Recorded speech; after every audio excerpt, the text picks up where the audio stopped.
You guys, the future of Washington, D.C. real estate for 2025 is probably going to be a little bit shocking. I've got 5 bold predictions for you for this coming year of real estate. Now, the past year, 2024, was a very tough year for real estate. We saw higher mortgage interest rates, and in many U.S. markets, there were less buyers.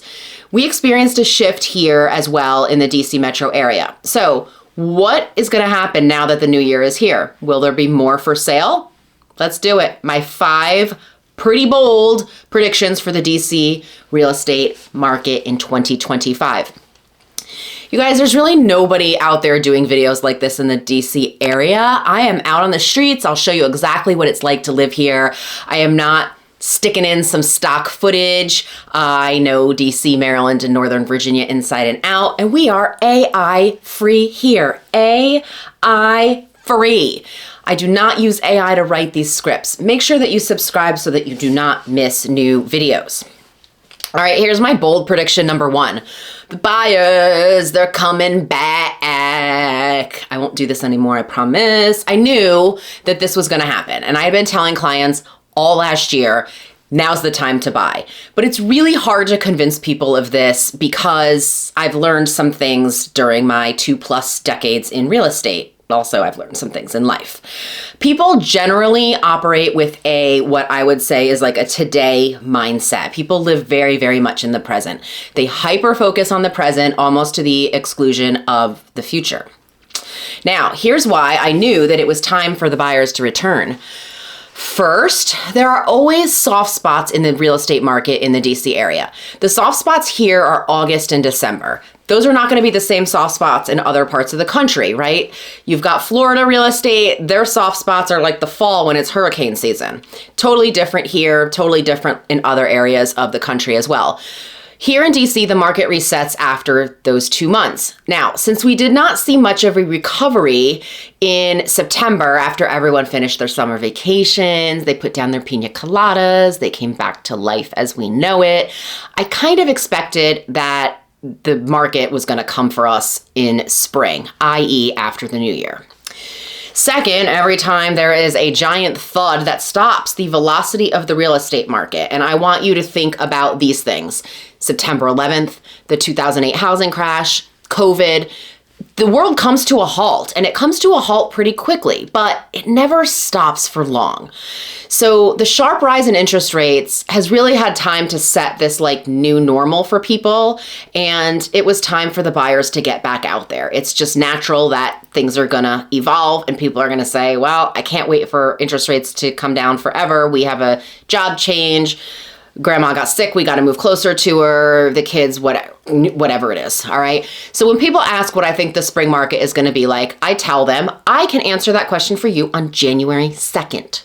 Now, why is January 2nd so magical? I know, people. I know.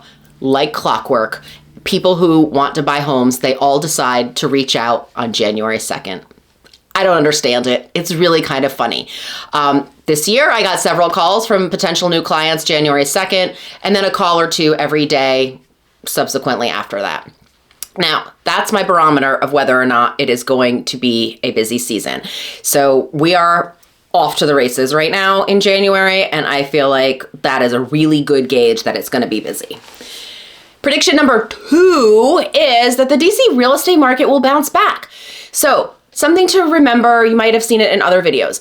We here use the term DC when we're talking about the whole entire area. You'll see people say like, oh, I live in DC, but they live an hour away, like in Leesburg, Virginia or something. Nobody really says I live in Leesburg, Virginia, because a lot of people won't really know where that is, but they do know where DC is. So in this case, when I say that the DC real estate market's gonna bounce back, I actually mean DC, the city, inside the DC city limits. And what do I mean when I say bounce back? Well, we have seen a drastic reduction in buyer interest in DC properties in the past year. The neighborhoods that were what we would call up and coming, if there were really any of those, but they had slowed due to increased crime. Now, as I heard from another agent who recently brought a buyer to one of my listings, the 3rd time her car was broken into and stolen, she knew it was time to move. There's that. Now, in 2023, homicides in the city hit a 20-year high. They were 274 homicides that year. But in 2024, the crime was down in all categories. Homicides were down over 30%, robbery down 40%, and assault with a dangerous weapon was down 27%. So, how did the people of DC respond to all of this? Well, in late 2024, the mayor's office released data that said DC had the biggest single year population gain since 2013. That's amazing. The district added 15,000 residents from July 2023 to July 2024. That's pretty good, considering that it also put the city over the 700,000 person mark for population, which it hadn't been prior. So we've hit an all new high. There are people living here. Prediction number 3. The administration changes will change nothing for real estate. I know. You've been told to believe otherwise. Everyone believes that there's this huge exodus of people who leave DC when the administration changes. That is not true, and I'm here to tell you that right now. I'm going to show you a chart to prove this. These are the closed sales by month going back a decade. Now, look at the election years. You've got 2016, 2020. Do you see any outliers in those years? No. They all look like the same other years that are around them. Okay, everything is the same. It's the same peaks and valleys here. So why do people believe this? The short answer for you, I don't know. I have no idea. I don't know why they believe it. But let's guess, all right, and talk about what it could be. When a new administration comes in with all new people, yes, some of them buy homes. But often the homes that you hear about them buying are the high dollar homes. That's because it makes for really great headlines. But for every $2 to $3 to $4 million home that's purchased by some high-ranking official in the new administration, there's probably like 25 homes that aren't purchased that you're never going to hear about. Now, incoming people often leave behind family in another state, and then they commute either back and forth, or maybe they purchase a small pied-à-terre, maybe they even rent. Those in the administration that is leaving office, they find jobs elsewhere. They don't just pack up and be like, see you, DC, I'm out, right? Why? Because the administration changed? That's not a reason. There are plenty of jobs here, and they have plenty of connections that they've made in their time working here to secure one of those other jobs.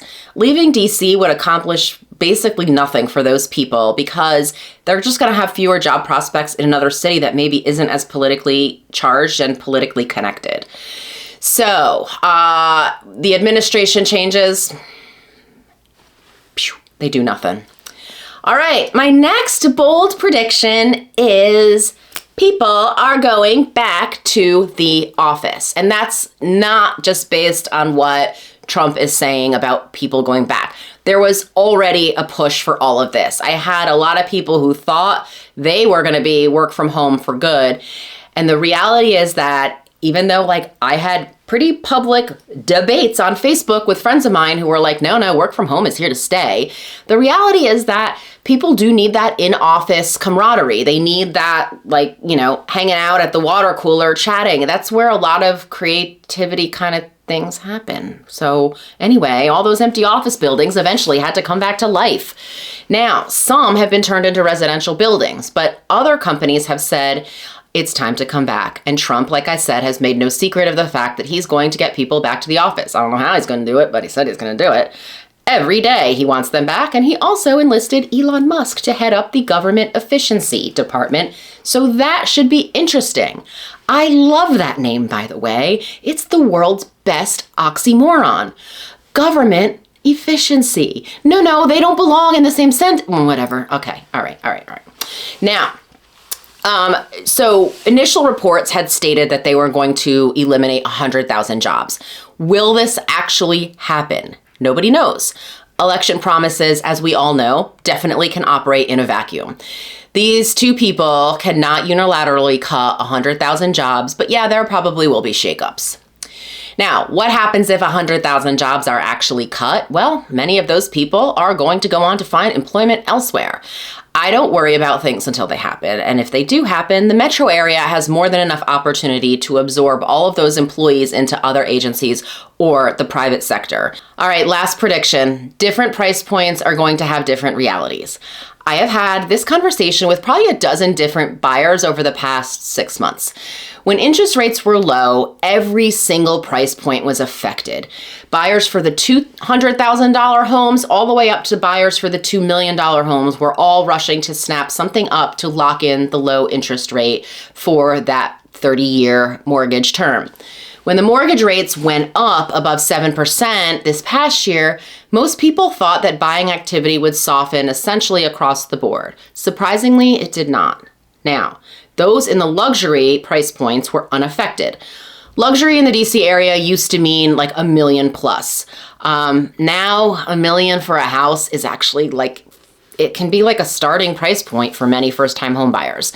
The buyers that are in that 1 million to like 1.4, 1.5 million price point were also mostly unaffected. There was slightly less competition, so maybe instead of 5 to 10 buyers per home in those price points, there was maybe 2 to 3, if that. The biggest changes happened in the sub $600,000 price point. When rates were 3%, you had 10 or 15 buyers for the $500,000 and $600,000 homes. That's a first-time buyer price point for many, many buyers. When the rates went up, the number of buyers at those price points and lower went from maybe 10 buyers per home down to no buyers or just one buyer. Interesting, right? Why though?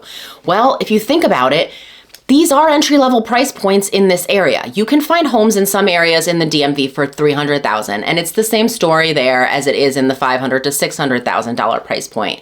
The buyer for these homes has a tighter budget, maybe less in savings usually, and something like a point or two in interest.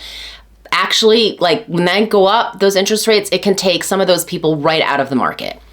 The good news, though, is that for those who are left, this is a sweet spot right now. Will it remain this way? I expect the luxury market to continue full steam ahead, business as usual throughout 2025.